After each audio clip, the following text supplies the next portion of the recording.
भगवान की कृपा से ही ऐसा हो सकता है कि अखंड स्मृति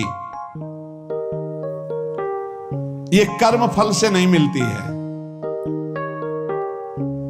प्रभु के प्रति निर्भर होकर जो दैन्यता पूर्वक प्रभु से मांगता है और हर समय अभ्यास करता रहता है भगवत स्मरण का, उसको ये स्मृति मिलती है। और स्मृति मिल गई तो इससे बड़ी कोई स्थिति नहीं, हर समय भगवान का स्मरण। प्रभु से मन प्रतिपल नया नया स्वाद लेकर के आसक्त होता रहता है, नवम नवम। प्रभु कभी बासी नहीं होते। जैसे किसी व्यक्ति को देखो तो देखते देखते मन हट जाएगा कि देख लिया, बहुत सुंदर है, ठीक है, लेकिन वो एक दिन मन हट जाएगा। और प्रभु की सुंदरता नवम नवम है, प्रभु के नाम का स्वाद नवम नवम है, प्रभु की लीला का स्वाद नवम नवम है, प्रभु के धाम की शोभा नवम नवम है। जैसे आचार्य महाप्रभु हरिवंश चंद्र जी कहते, नयो नेह नव रंग नयो रस नवल श्याम वृषभानु किशोरी, नव पीतांबर नवल चूनरी, नई नई बूंदन भींजत गोरी, नव वृंदावन हरित मनोहर, नव चातक बोलत मोर मोरी, नव मुरली जो मल्हार नई गति, सब कुछ नया। तो नवम नवम प्रभु प्रतिपल नवम नवम प्रभु का रूप, प्रियाजू का नवम नवम, अबहीं और अबहीं और अबहीं और है। तो कहते हैं जब मन निरंतर स्मृति में डूबता है, तो जब प्रभु की रूप माधुरी प्रकाशित होती तो ऐसी नवम नवम कि कभी ये नहीं होता कि रूप बासी हो गया। ये वही रूप है जो हमने अभी देखा था, नवम नवम। इसलिए आनंद की उफान आती रहती है उपासक के हृदय में। ऐसी प्रियता, ऐसा आनंद बिना भजन के नहीं अनुभव में आएगा। इसलिए तुम विश्वास करो, तुम्हें बहुत सुंदर सुख मिलने वाला है, आगे अपार सुख मिलने वाला है। ये थोड़ा दुख का समय काट लो, जब तक जीवन है ये दुख सुख की लहर आती रहेगी, आप इसको सह जाओ।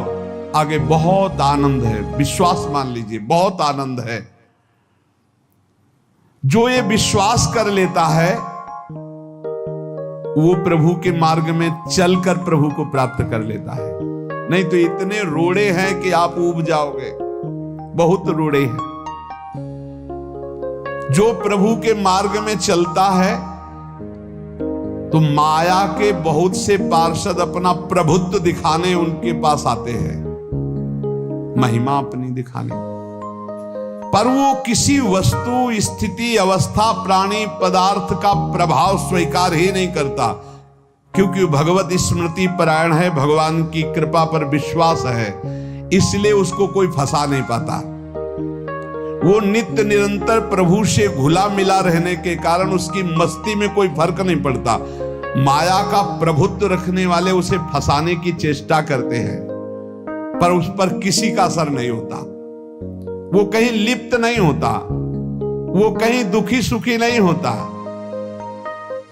वो हर समय प्रसन्न रहता है। तुम देखो, हर समय प्रसन्न रहते हो? यदि नहीं तो तुम किसी व्यक्ति वस्तु का आश्रय लिए हुए, प्रभु का नहीं। अगर हां तो हर समय प्रभु का स्मरण चलना चाहिए, हर समय प्रभु के आश्रित हो, फिर देखना ये आनंद, ये प्रसन्नता क्या रूप रखती है। बड़े बड़े मस्त संतों को देखा, मस्त ऐसे उन्माद में मस्त है, उस सुख के लिए ललचाओ। कब तक जन्मते मरते रहोगे, कब तक बार बार दुख भोगते रहोगे, कब बड़ा प्रपंच है ये।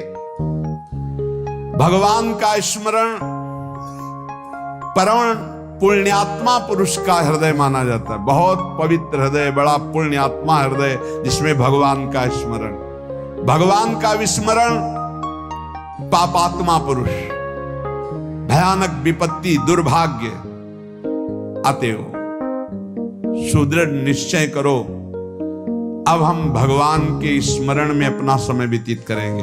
मेहनत करो, कार्य करने के लिए कोई मना नहीं, आप नौकरी करो, किसानी करो, व्यापार करो, पर अंदर अंदर भगवत स्मृति ही सबसे बड़ी स्थिति है।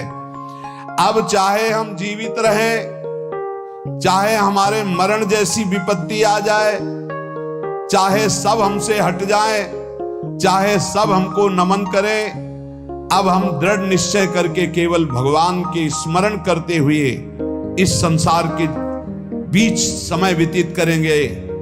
अब हम चूकने वाले नहीं। ये नियम लीजिए, चाहे जीवन रहे या ना रहे, चाहे मरण जैसा कष्ट आ जाए, चाहे सब वियोग हो जाए, सब चले जाए, चाहे सब संयोग हो जाए, सब नमन करें, अब हम प्रभु का स्मरण नहीं छोड़ेंगे।